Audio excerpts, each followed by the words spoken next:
have an opportunity to share our budget with you. But before I get started, I want to recognize two individuals that have had a lot to do with this budget and putting it together and how for the last few years. Shawana Reed, in the back there, if you're waving, and then Jill Bond.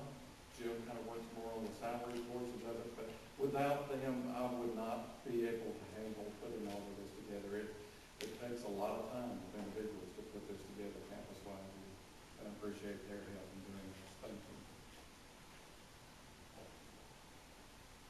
We'll start off with this slide, anticipated revenues, so we can kind of go through that and look at what's causing the different things there. In the first line, you see that's our main tuition line, is 2013-14 enrollment services the base for this. We then applied the new tuition rate that we're going to use for 2014 and 15, and then only projected 90% of that to come in. So we kind of held back from the full 100% by the 10% of the tuition increase. So you see there, it's expected to be $590,000, $939. All of that was not due to the tuition rate increase. Some of it was due to some growth that we actually had in 13-14 that we projected forward as we go forward. The next line you see there, student fees, includes an increase of $186,000 or 7.54%. I'll go through and show you what specifically those student fees are and what they're going to be dedicated to in this budget. State appropriations, $130,000 increase, which is less than 1% in change from the previous year. So you can see that that's not really providing a lot of additional funds. If we provided a 2% increase across the board here at the campus, that would be something like $450,000. So it wouldn't take care of 1/3 of that figure. Just coming from the state. Gifts and grants, pretty well washed out. We had some that went up and some that went down. We're getting a little bit more from the SAU Foundation due to the growth of the foundation. But in regard to our endowment for the Miguel Wall and Gas, which is primarily all the revenue that we earn there goes to the library system. At one time, that was close to $100,000 a year that we earned on that Miguel Wall and Gas, and it's down to about $45,000 at this point. So we have to offset some of the growth in the foundation by the Miguel Wall and Gas endowment reduction. Sales and services there. We actually, let's go on down to the auxiliary revenue because that's the next one that's got any major increase. Most of the increase in auxiliary services is due to a 3.5% increase in the food service rate and the housing rate. Our food service contract also went up by that approximate amount in regard to the contract that we have to pay for that. We are doing something a little bit different in the housing this year. Part of the increase that we're asking for housing is to go into an improvement reserve fund. $50 of a $100 increase each semester is going to go into improvement reserve fund so we can begin catching up on technology issues and repair issues in some of the halls. You can see there that the new budget is $52,212,000. Components, the four major components of that budget, 46.6% is tuition and fees, 32.2% is state funding, and then 18.2% is auxiliary. I always want to show this, but the next slide that we'll look at, it allows us to look at trends over a period of time so you can kind of see where we're going with those same functions over a period of time. If you look at this, you can see how that in 2006-07, state funding was at 40.7% of our operating budget at that time. And this year is expected to be 32.2%. Our tuition and fees was 39.5% in 2006-07, and at this point it's 46.6%. You can see the growing curve in regard to the separation of those two units. If you notice, the auxiliary has continued to increase somewhat. And that is, a lot of that is due to we've had growth in housing. We've had more people staying on campus. It's not necessarily just due to the rates because we do have additional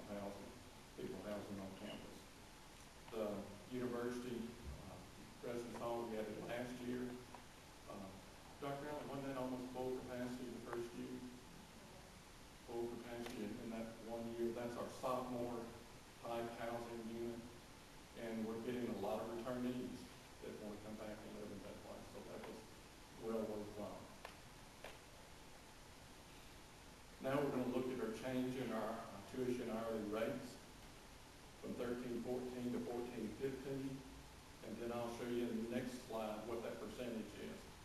Our undergraduate in-state rate is going from $204 to $210. Our out-of-state undergraduate 309 to 325. Graduate in-state 254 to 262, and the out-of-state 370 to 390. Just as a matter of a little difference between ours and several others, that our out-of-state rate is actually lower than I think any other institution here, and because we're so close to the different states, we found this has been favorable with us. If you look at last year, we added a nursing course fee because of the changes in the nursing course program, and we added a live text fee on last year. That's a $80 fee one time. The student only has to pay one time, and they get 5 years of that live text. And last year, the athletic fee was $14. This year, we're adding on the engineering program, and we're adding on the engineering course fee, $20 per credit hour for that program to provide the needed budgeted revenue that we need to try to put that program in effect.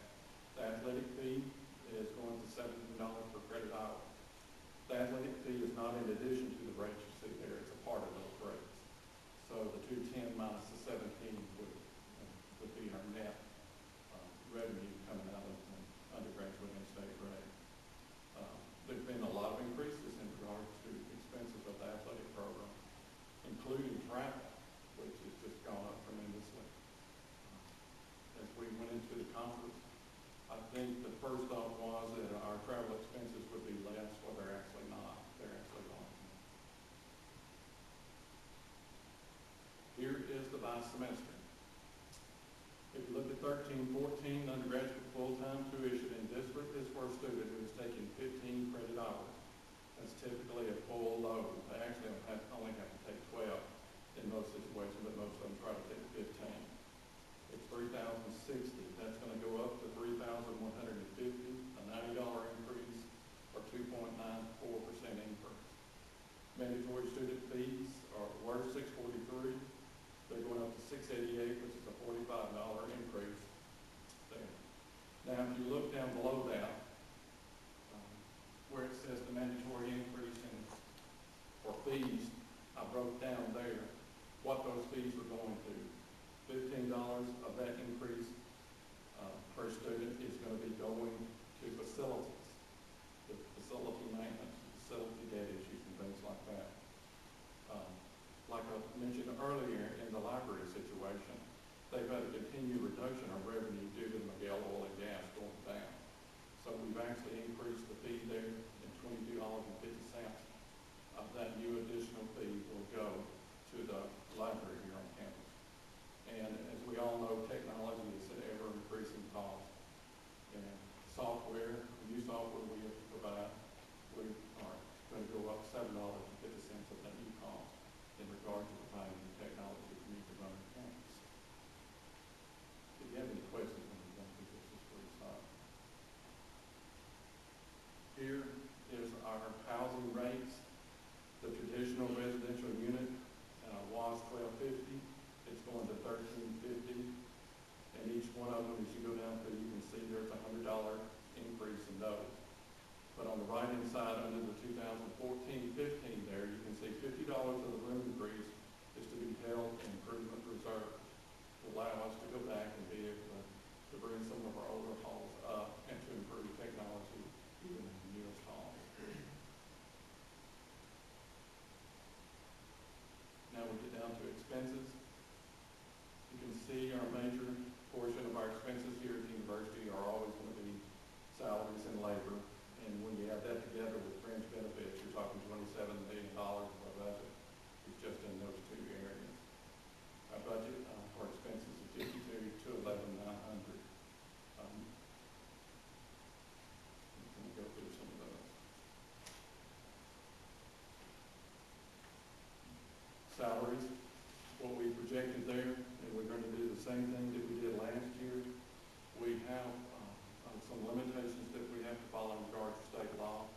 In this budget, we allow a 1% increase in classified salaries, which is the limit the state has set, and we have put 1.5% aside for non-classified faculty and staff in this budget. It is going to be held in reserve until we see our enrollment in the fall.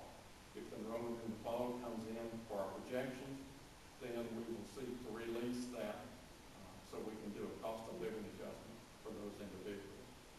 So most of the difference that you see there in salaries and labor between 14 and 15 is that allowance, but it is dependent upon enrollment numbers in the fall. Fringes, of course, are tied to those same salaries, so if the salaries go up to fringe level, they can go up too. One note in regard to the fringes, last year, the financial statement year before last had $600,000 held in reserve for fringe reserve. We've been able to increase that to $700,000. So if we have a bad fringe year, say healthcare goes up a lot more than we planned, we do have an additional $100,000 that we can use to offset that increase. Supplies and services there are increased primarily due to adjustment into the food service contract and just different costs that we have to pay on an annual basis that we have really no control over. So we did have to go up somewhat on supplies and services there. Utilities, electricity and most of the other utilities have been pretty stable, but over the last year we've seen natural gas costs go up significantly, so we're adding an additional $75,000 into our utility budget for natural gas. We increased under the library holdings and other subscriptions there. We also had to increase that somewhat because we had it down to such a low level. We're actually went back to new revenue that we projected. We're adding that to the library's budget. Debt service, actually you see that that's going down in the estimate, and primarily the reason for that going down is the amount that we were paying in the off-balance sheet financing on the University Village was actually more than what we're retaining under the new bond issue. So that allows our debt service amount to go down from where it was in the previous budget. Here, you can see when you look at our major categories, salaries and fringes, 52% of our budget, operation and maintenance 24, scholarship 16, debt service 8 in this budget. Again, I like to show trends. You can see salaries and fringes had dropped to 51.3, now they're up to 52%. Really, operation and maintenance has been rather stable, but that's primarily due to the fact that we have cut back on different supply budgets over the years and been able to try to control that as much as possible. Scholarships, it's been pretty stable. We're looking at 16% on that for this year. There was an increase in scholarships due to the add of the track program and a couple other areas that we actually don't have control over. Over 60 waivers, we have more people participating in that, so we had to go up on that portion. If you notice, the debt service actually percentage went down on our total budget, and that is again due to the fact of being able to get lower interest rates as we go forward. Any questions?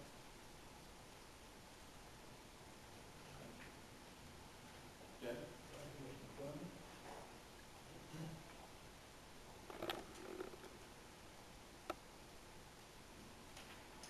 Dr. Rankin, before I begin, I just want to express my thanks to you for your leadership and guidance in helping SAU-Tech develop the budget. This was a very hard year for us, as you know, and your involvement and support has been greatly appreciated. So thank you very much. Each year, the board hears our woes about the insufficient state funding and the difficulty that brings in balancing our budget. Unfortunately, this year, SAU-Tech is experiencing double woes. Not only in insufficient state funding, but we've also had a decline in our core enrollment. And the core enrollment is the foundation of the tuition revenues to the campus. So when there is a decline in enrollment, there's also a reduction in cash flows. And in order to balance our budget for this next year, we have had to make several very difficult decisions, many strategic decisions that have resulted in a $400,000 reduction in the operating budget. So as we go through these next few slides, I will give you more detail about the specific steps and the measures that we're going to take. SAU-Tech has 5 major sources of income: tuition and fees, state appropriations, sales and services, other, which is typically your grant allowances and administrative overheads, and then auxiliary services. State appropriations represent 48% of the overall budget, tuition and fees represent 44%, and then other and auxiliary represent 8%. And as I pointed out to you in last year's presentation, the gap between state appropriations and tuition and fees continues to narrow. At one time, our state appropriations were 70% of the total income, and now they are just under 50%, so that gap continues to narrow. I also want to point out, too, that you'll notice the difference in the tuition line, which is the very first line on the exhibit. There's only a $10,000 difference. Even though we've had a decline in the core enrollment and we've reduced the budget by $400,000, we have also had an increase in our occupational programs. And these are our programs with ALETA, with Fire Academy, Environmental Academy, and we will be adding Fish and Game this fall. The caveat to these programs is they are fully supported by scholarships, so there's no cash flow. So with the increase in this enrollment, there's also an increase in the scholarship expenditures, and you'll see that in just a few minutes. State funding for the college is equivalent to the 13-14 base. It's at $5.7 million. We will be receiving a slight increase in the Educational Excellence Funds of about $5,700 for a total state appropriation of approximately $5.9 million. Enrollment projections are based on the average of the past 3 years, in addition to the projected increase that we are hoping to have in these occupational programs. Compared to the surrounding two-year schools that are in the southern part of the state, SAU-Tech's tuition rates and mandatory fees are still higher than most of our competitors in this area. The reason for this is that we don't have a sales tax or a millage as do the other two-year schools, so that causes our tuition rates to be a little bit higher. So because we're wanting to stay competitive, we are not recommending a tuition increase for this next year. Our tuition rates will be exactly the same as 13-14, and that's $108 for in-state and then $156 per credit hour for out-of-state. The Vice Chancellor for Academics is proposing 2 new academic fees for this next year.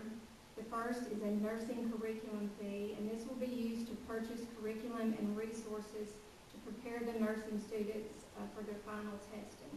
And then the second fee is an FAA certification fee that will be used to purchase the final certification and testing of all the aviation maintenance students. Student housing is based on 80% occupancy, and this does include the new apartments that are currently being constructed by the SAU-Tech Foundation. We hope that this occupancy percentage is a little bit higher, but think we need to be very conservative in our projections at this point. This next slide reflects the expenditure side of the operating budget, and it's presented in object classification. The first 3 lines represent the human resources at the college and are almost 57% of the entire operating budget.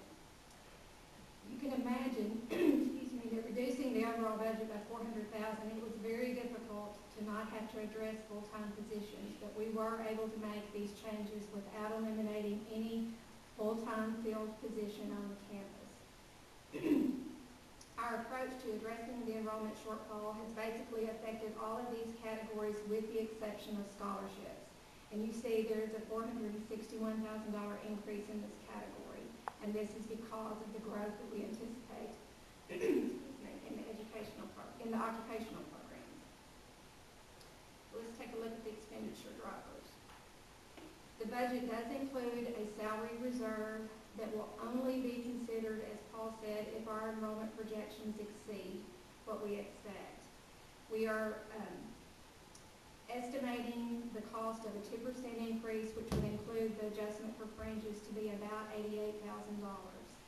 And we will be considering anywhere between a 1% for the classified up to possibly a 2% for our faculty and staff positions, but this will only be contingent upon enrollment. Revisions and modifications have also been made to the faculty overload and adjunct pay policy to get it in more alignment with SAU's policy. And our goal is to try to reduce these expenditures, by $100,000. As of June 30th, we will have some clerical vacancies due to resignations and to retirements. And at this time, we will not fill these positions. They may be filled in the near future, but not for this next academic year. By increasing the insurance deductible to $600 and then also adding what's called a value formulary to our drug plan, we were able to keep our health insurance increase down to 4.707%. If we had elected not to accept these changes, our insurance would have increased by 8.46%. So this came in very helpful to us. The majority of all of the extra help and the travel budgets have been reduced by 25%. So I've not been a very popular person on campus for the last few weeks. We will have to take these measures in order to meet all of our obligations. We've also made several reductions in some of the supplies and service accounts. And for the past few years, SAU-Tech has contributed $10,000 towards the director's salary of the Ouachita County Literacy Council. We've also contributed a little over $22,000 to the SAU System Research Department. But beginning July the 1st, we will see support of both of these efforts. In the midst of all of these reductions, we have had one positive note. As Paul indicated, our debt service also went down by about $38,000. So this helped offset a little bit of the other reductions that we've had to make. It goes without saying this is a very tight budget. It's going to require constant monitoring, but we can still provide all the critical services to our students with this budget, as long as we're very mindful and frugal with our spending for this next year. So are there any questions before I move on to the academies?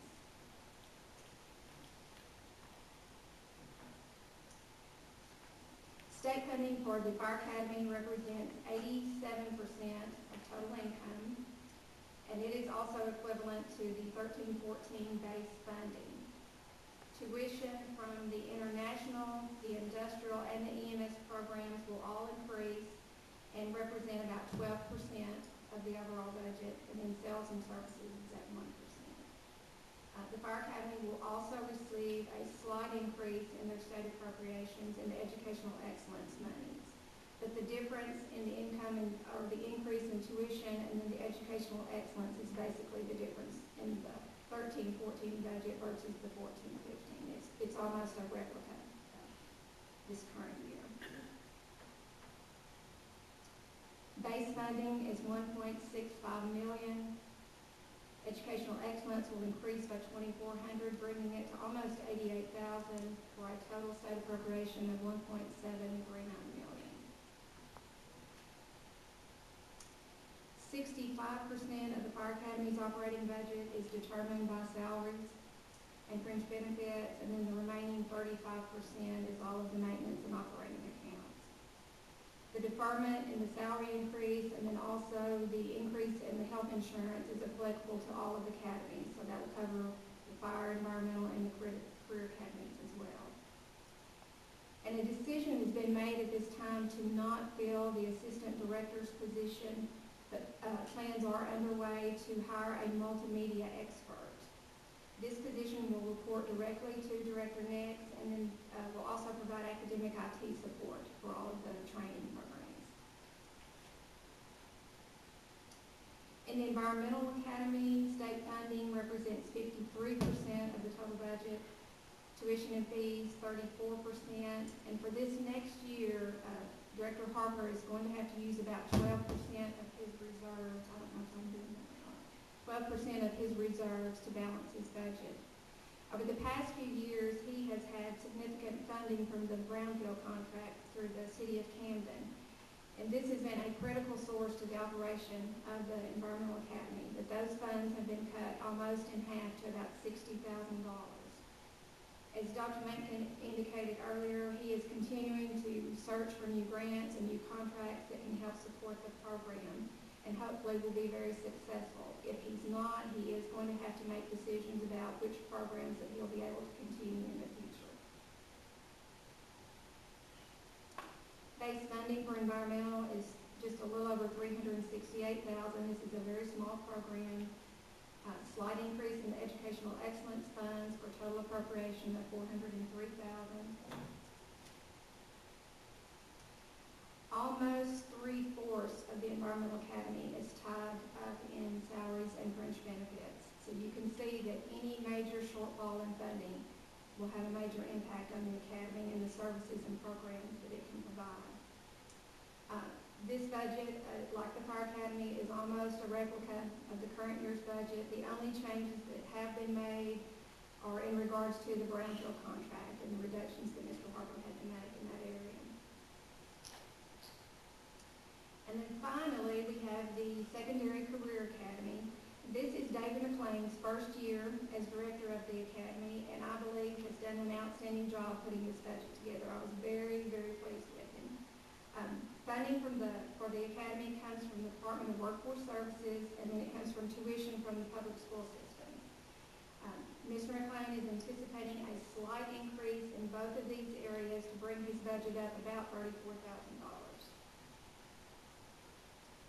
It's almost a 50-50 split between the workforce funding and then the tuition for the Academy. And Mr. McLean is also now making a little bit of revenue on the side by leasing some of the space on his radio tower. So that's what the $4,800 represents. But his total budget is just a little over $929,000. The programs in the Career Academy include medical professions, radio, TV, auto mechanics, welding, computer systems, and cosmetology. And various adjustments have been made throughout all these academic programs.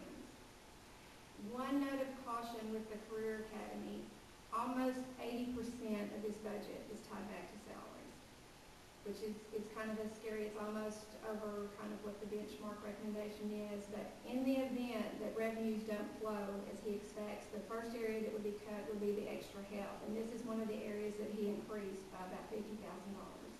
So this would either be cut or eliminated if the revenues did not flow. Overall, the SAU-Tech budget is just a little over $16 million. It's a 1.4% increase from the current year.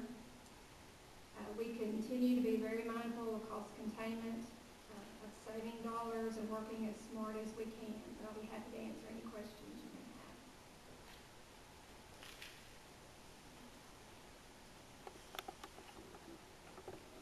Mr. Chair, one thing I forgot to mention in regard to SAU, if you don't mind, I won't go back up there. It'd take me forever to get there to speak to this, but there's in the SAU budget, it includes the athletic budget also. Before you have a certification of the athletic budget that we have to get through as part of the budget process for you to approve that.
there a second?